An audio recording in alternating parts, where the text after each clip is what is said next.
Hi friends, welcome back to our channel Shanapathi's kitchen. ఈరోజు వీడియోలో మనం simple, tasty and super spicy chicken gravy curry ఎలా చేసుకోవాలో చూసేద్దామండి. ఇంకెందుకు ఆలస్యం, ఎలా చేసుకోవాలో చూసేద్దాం రండి. ముందుగా 1 కేజీ చికెన్ని శుభ్రంగా కడుక్కొని ఒక ప్లేట్లో పెట్టుకోవాలి. ఇప్పుడు అందులో 2 టేబుల్ స్పూన్ల సాల్ట్, 3 టేబుల్ స్పూన్ల కారం,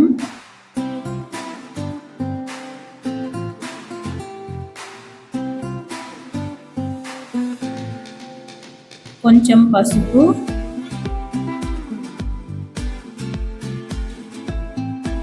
1 టేబుల్ స్పూన్ ధనియాల పొడి, 1 టేబుల్ స్పూన్ గరం మసాలా,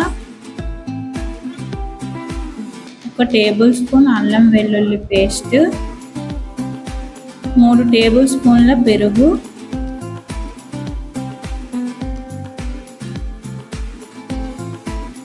కొంచెం కరివేపాకు వేసుకోవాలి. మసాలా అంతా చికెన్కి బాగా పట్టేటట్టు కలుపుకోవాలి. ఇలా కలుపుకున్న తర్వాత మూత పెట్టుకొని 1/2 అవర్ లేదా 1 అవర్ పాటు చికెన్ని పక్కన పెట్టుకొని మ్యారినేట్ చేసుకోవాలి. స్టవ్ ఆన్ చేసుకొని కడాయి పెట్టి, కడాయి వేడైన తర్వాత 4 టేబుల్ స్పూన్ల ఆయిల్ వేసుకోవాలి.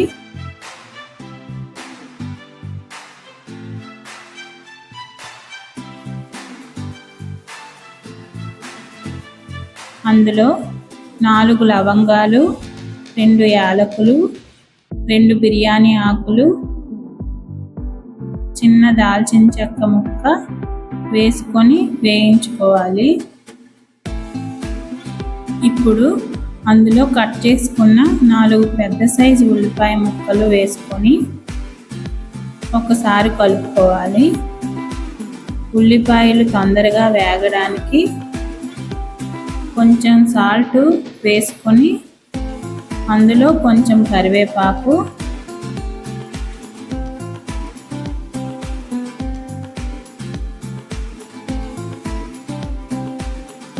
ఐదు పచ్చిమిర్చి వేసుకొని ఉల్లిపాయలు గోల్డెన్ బ్రౌన్ కలర్ వచ్చేంత వరకు వేయించుకోవాలి. మూత పెట్టుకొని వేయించుకోవాలి. మూత తీసి కలుపుకోవాలి.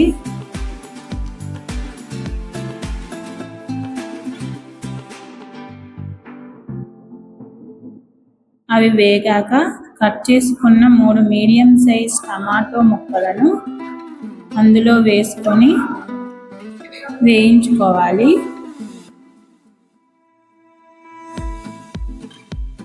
మూత పెట్టుకొని ఒక 5 నిమిషాలు బాగా వేయించుకున్న తర్వాత టమాటోస్ బాగా వేగి నూనె పైకి తేలినప్పుడు మ్యారినేట్ చేసుకున్న చికెన్ని కడాయిలో వేసుకోవాలి.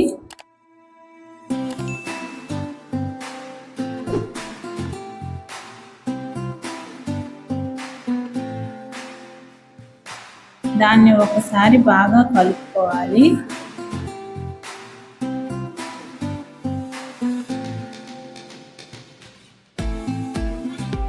మూత పెట్టుకొని మీడియం ఫ్లేమ్లో పెట్టుకొని మధ్య మధ్యలో కలుపుతూ ఒక 10 నిమిషాలు వేయించుకోవాలి. మూత తీసి చికెన్ బాగా వేగాక ఒకసారి బాగా కలుపుకోవాలి.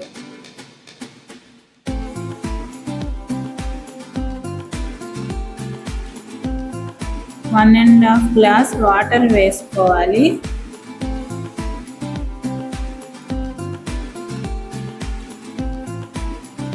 దాన్ని ఒకసారి మంచిగా కలుపుకోవాలి.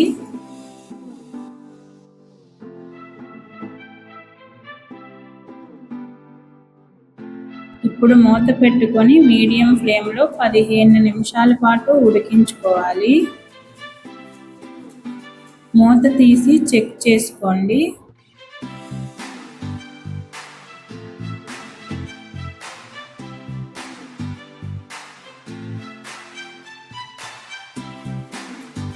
నేను చూపించినట్టు ఈ కన్సిస్టెన్సీ వచ్చిన తర్వాత